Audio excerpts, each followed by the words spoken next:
공생농법 6번째 강좌입니다. 지난 시간에는 공생농법에서 식물이 생장하는 데 필요한 외부 조건 중 햇빛에 관한 강의를 들었습니다. 이번 시간에는 식물이 생장하는 데 필요한 외부 조건 중 유기물에 관한 강의를 김용현 원장으로부터 듣겠습니다. 도 얘기했고요.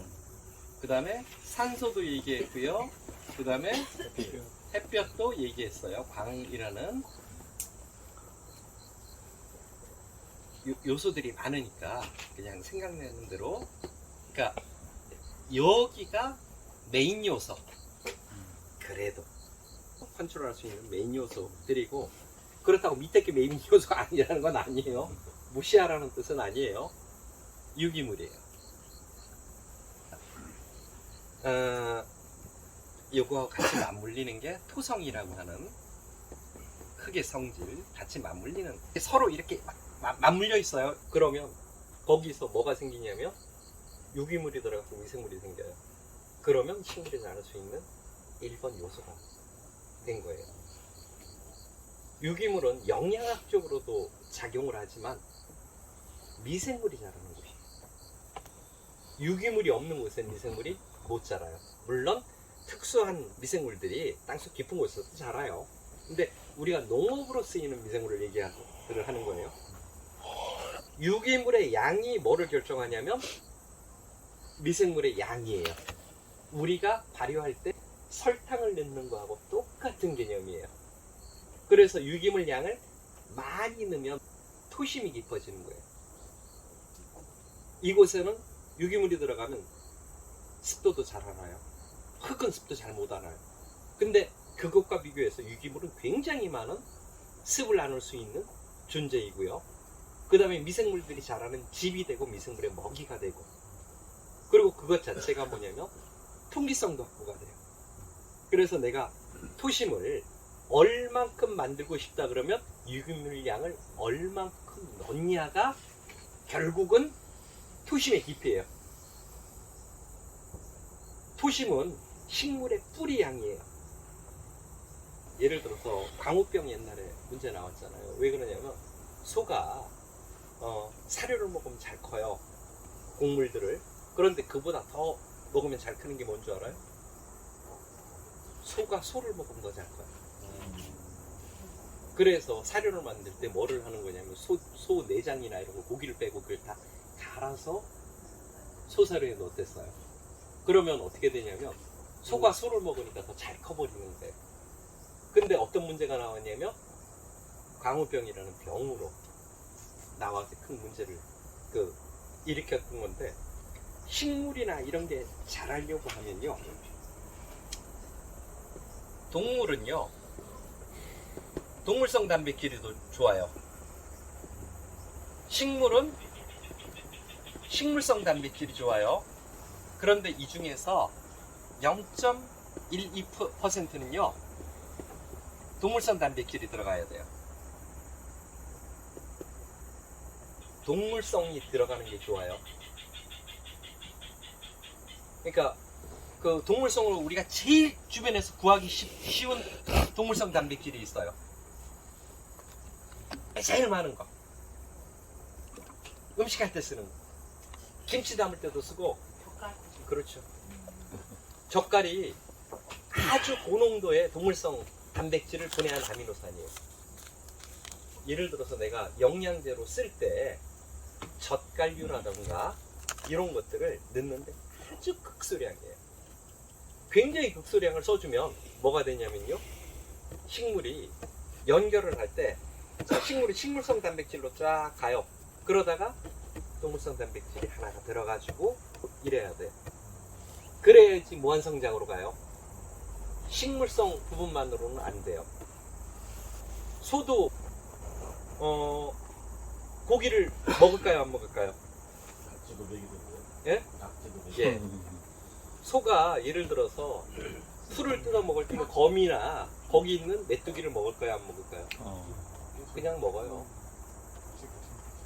그래서 동물성을 흡수를 하는 거예요. 육식을 위주로 하진 않지만 어쨌든 동물성 소재가 100분의 몇 정도는 포함이 되어 있어요. 생육이 잘 돼요. 근데 우리가 일반적으로 그런 것들은 차후에 두더라도 식물은 식물성 유기물이 들어가 줘야지만 안정이 돼요. 그리고 이거는 뭐하고 연결이 되냐면요, 미생물하고 한 짝이에요.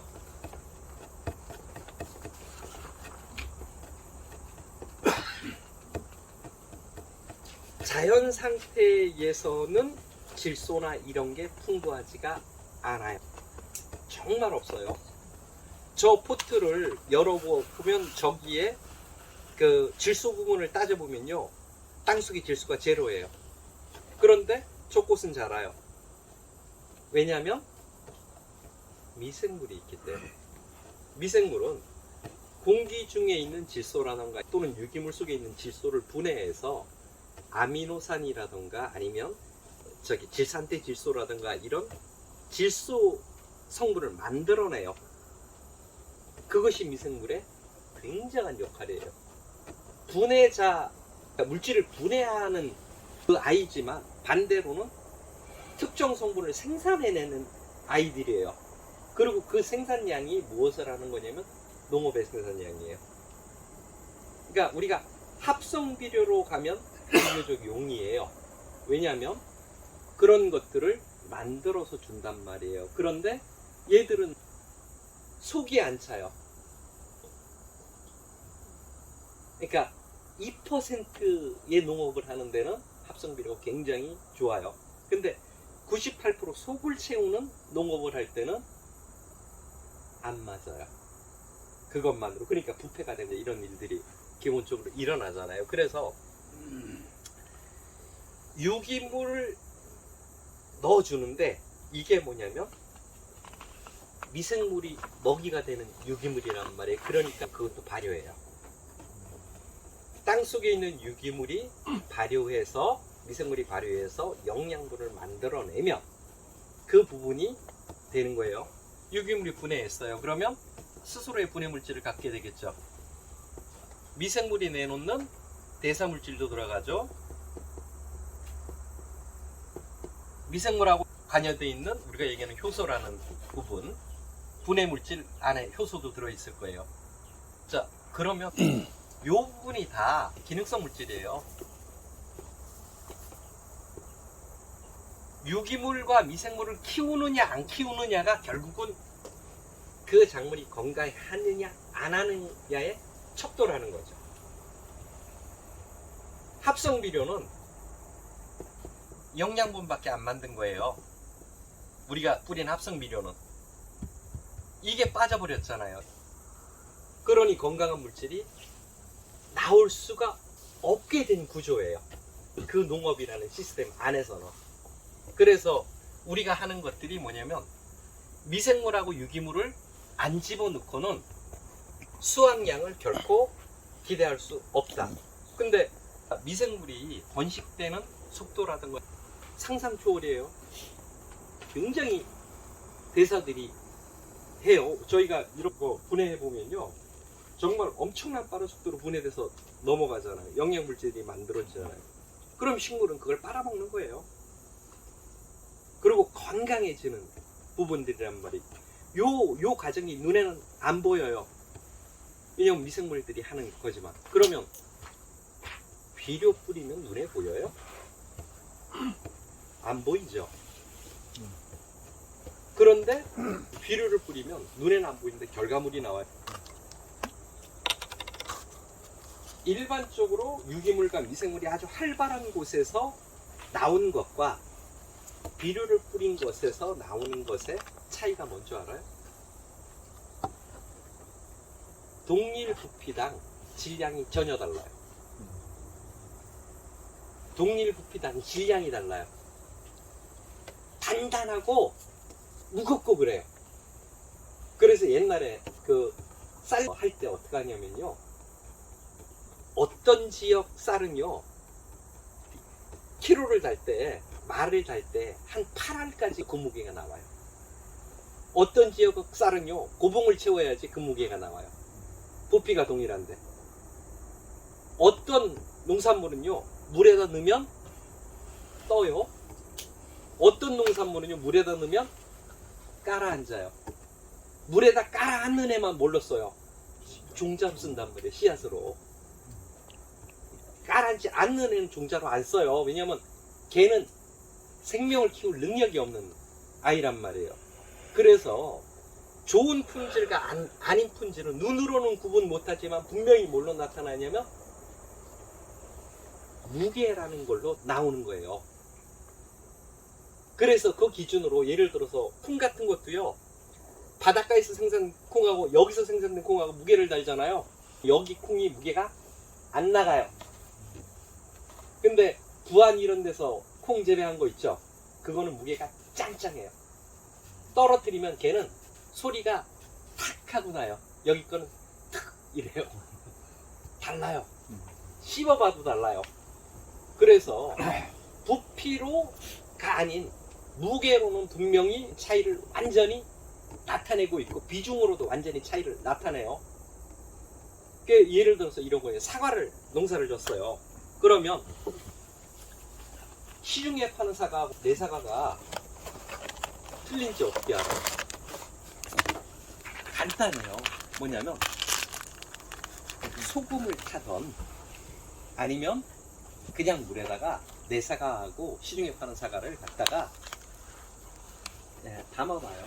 그러면 어떻게 되냐면 좋은 사과는 깔아앉고 허접한 사과는 떠요.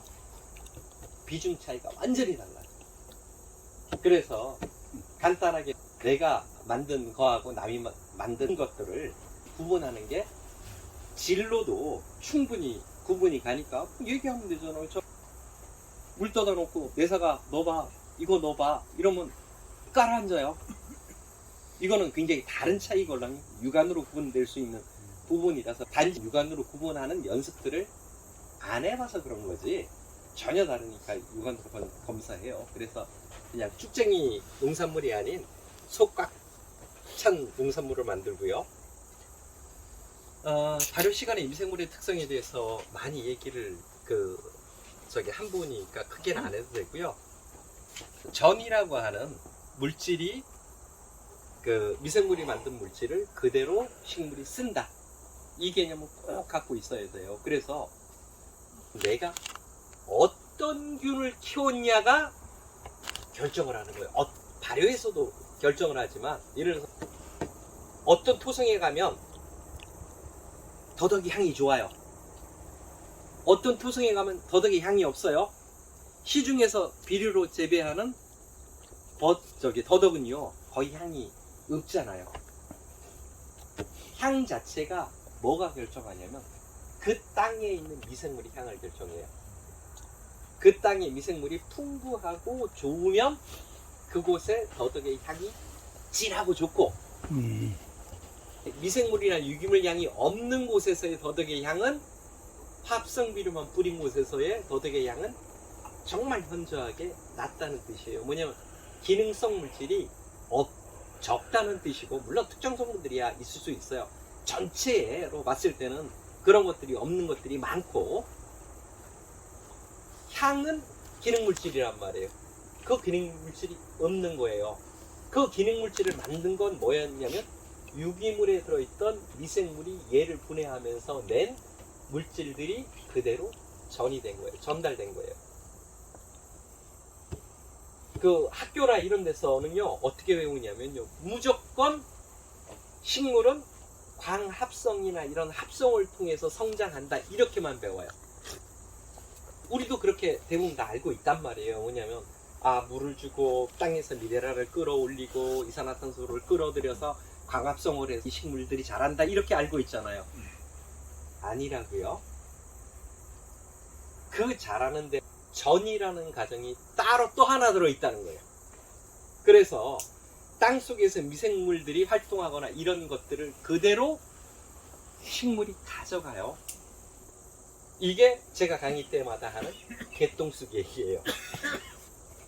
개똥쑥이라고 하는 것이 노벨 생리학상을 받아요. 중국에서 개똥쑥을 연구한 사람이 노벨 생리학상을 받는데 그 전까지는 앞에 얘기한 거 식물은 합성을 통해서 몸을 성장한다 이것이 철칙이었어요. 그런데 개똥쑥을 연구하다 보니까 개똥쑥하고 미생물이 공생을 한단 말이에요. 그래서 이 미생물을 떼어갖고 배양을 했어요. 그랬더니까 어떤 물질을 만들고 이 물질이 어떤 기능을 한지를 규명을 한 거예요. 그러고 개똥쑥을 끊어보니까 어떻게 돼 있냐면 그 안에 요 물질이 그대로 전이돼 있는 거예요. 이동돼 있는 거예요. 그래서 세포 속에서 그 기능을 그대로 하고 있다는 거예요. 개똥쑥이 만든 게 아니고 개똥쑥이 합성한 게 아니고 그대로 전이됐다는 거예요. 그 미생물이 만드는 성분을 개똥쑥은 못 만들어요. 그런데 그 미생물이 있기 때문에 그 물질을 만들어낸 거예요. 송이버섯하고 소나무가 자라는데 송이버섯이 만든 그 성분이 그대로 소나무에 전이되어 있다는 뜻이에요. 이 전이를 밝혀낸 게 노벨 생리학상을 받은 거예요. 그래서 우리는 미생물이 하는 물질이 전이돼서 그 식물의 기능성 물질로 쓰인다는 걸 드디어 노벨 생리학상을 통해서 규명이 된 거예요. 교과서가 다시 써지는 거죠. 식물은 합성에 의해서만 자라는 것이 아니고 전이에 의해서도 식물은 성장한다. 그러면 하나를 더 들어갈게요. 뭐냐면 천마 재배할 때 천마가 잎이 있어요? 없죠. 땅속에서 자라죠. 식물이에요. 난과 식물이에요. 얘가 어떻게 하냐면 참나무를 땅속에 심고요. 거기다가 천마균을 증식을 해요. 그리고 천마균이 참나무를 먹죠. 그러면 거기에서 물질이 나오죠. 그 물질을 천마균이 받아서 자라는 거예요. 전이 받아가. 그래서 천마가 무럭무럭 크는 거예요. 광합성 안 하잖아요. 어떻게 광합성을 해요? 주변에 보시면 백합 참나리 있어요. 얘들은요, 광합성이라든가 이런 건 잎 같은 걸 통해서 광이 들어와서 합성하는 과정이잖아요. 근데 참나리는요, 주화라든가 인편 같은 걸 떨어뜨려서 땅에다 집어넣어요. 그럼 어떻게 되냐면 그 구가 새로운 생명체로 바뀌면서 구가 굵어져요. 광합성을 안 한 거예요. 땅 속에서 미생물이 만든 걸 전이받고 땅 속에 있는 적외선을 통해서 합성을 할 수 있게 된 거예요. 그래서 걔들이 성장을 해요. 그래서 내가 식물을 키운다 이러면 미생물과 유기물이 부재된 상황에서 좋은 농산물을 키운다고 하는 거는 아예 사상누각이에요. 얼만큼 좋은 미생물을 넣느냐가 결국은 관건이 되는 부분이란 말이에요. 그래서 충분하면 좋아요. 흙이 6에 유기물이랑 미생물 양이 4. 이것도 발효하고 같아요. 6대 4예요. 이게 높아지잖아요. 이게 5대 5, 4대 6 이렇게 가죠. 그 숫자가 4로 가면 식물은 묘하게도요. 흙을 찾아가요. 우리가 배울 때 식물 뿌리가 뭐를 식물 뿌리는 어디로 자라 이렇게 배웠어요. 햇볕에 반대로 간다고 했어요. 또는 어떻게 배웠냐면 지구 중심으로 간다고 배웠어요. 그리고 교과서에서 그렇게 가르쳐요. 그런데 식물 뿌리가 그렇지 않아요. 식물 뿌리는 두 가지를 향해서 쫓아가요. 물과 영양분. 글로 뻗어나가요. 이 토양이 이렇게 있잖아요. 식물이 자랄 때요. 처음에 싹 들 때는 땅으로 들어가죠. 그런데 모든 뿌리는요 다 여기에 있어요. 표토층에 있어요. 산소도 해야 되고 뭐도 해야 돼요. 그런데 여기 상대적으로 적은 거예요. 뿌리가 이렇게 나온 직근은 넘어지지 않게 하는 지주 역할밖에 안 해요. 수분을 빨아들이고 일부의 수분을 빨아들이고 지주의 역할밖에 안 하고 나머지 전부 다 역할을 하는 건 이 뿌리들이에요. 이게요 5cm만 된다면요 농업은 정말 자유로워요. 유기물층이 5cm만 된다면. 그러니까 유기물량으로는 얼마예요? 2cm죠. 6대 4니까. 흙이 6이고 이게 4예요. 완전히 부숙된 유기물로 2cm만 섞여서 5cm를 만든다면 그러면 농업은 생산량의 한계가 없어요. 5cm부터 10, 15 이렇게 갈수록 무한성장이에요. 성장 정도가. 그래서 과수원에 가서 유기농을 하거나 이런 사람들 과수원에 가서요. 표토를 탁 긁어봐요. 탁. 이랬을 때 그 층이 몇 센치냐에 따라서 이 사람이 농약을 쳤냐 안 쳤느냐 나는 순수한 유기농으로 해. 이게 다 규명돼요. 고층이 없으면 못 자라요. 그 기능을 못 해요. 거짓말하는 거예요.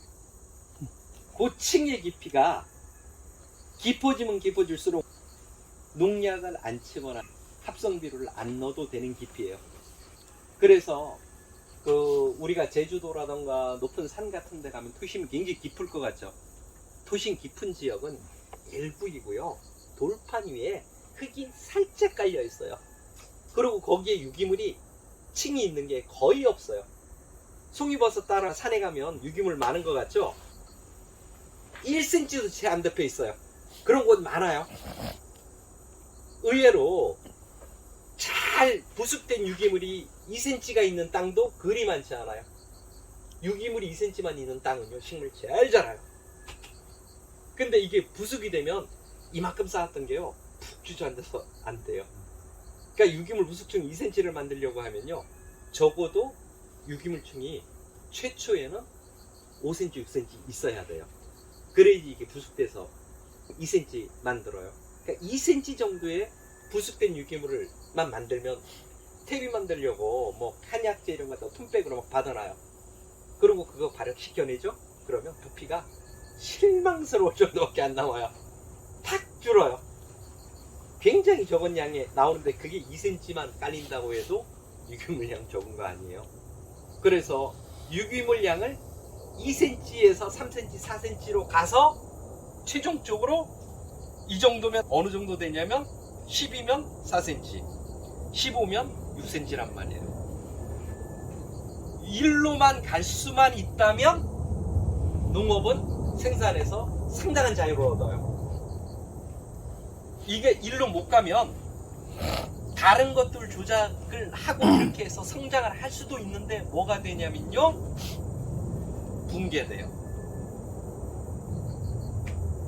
유기농 하잖아요. 그게 뭐냐면 유기물량이에요. 솔직히 유기물량이 얼마큼 확보되느냐가 결국은 그것의 병이나 이런 걸 막는 기준들이 돼요. 그래서 내가 예를 들어서 잘 뭐를 하고 싶거나 이러면 그걸 해야 돼. 산에서 하시는 분들이 농지 만들 때 어떻게 하는 줄 알아요? 생땅으로 덮어요. 뻑뻑뻑 끓여서 내가 저기다 갖다 낮춰봤고 그냥 생토를 갖다가 덮어놔요. 그리고 거기다 유기물을 넣으려고 들어요. 그 긁어 나온 이 양이 만들어지는 데가 수백 년 내지 그 이상이 걸렸는데 이거는 쭉쭉 끌어다 저 밑바닥에 처박아 놓고 그러고 생국으로 덮어 놓는다고요.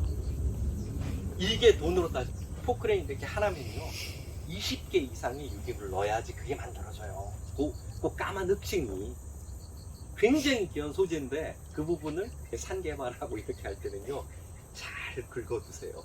정말 비싼 흙이에요.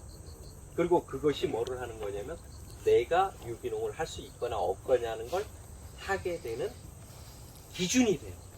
그것이 병을 막아내고 이러는 부분이니까 그거 없으면 병 못 막아내요. 이거를 하려고 하면 되게 어려워요. 자, 그래서 미생물 중요성, 발효 뭐 이런 것들은 더 얘기를 안 해도 되고요. 또 하나 넘어갈게요. 이상으로 식물이 생장하는 데 필요한 외부 요소 중 유기물에 관한 강의를 모두 마치겠습니다. 경청해 주셔서 감사합니다.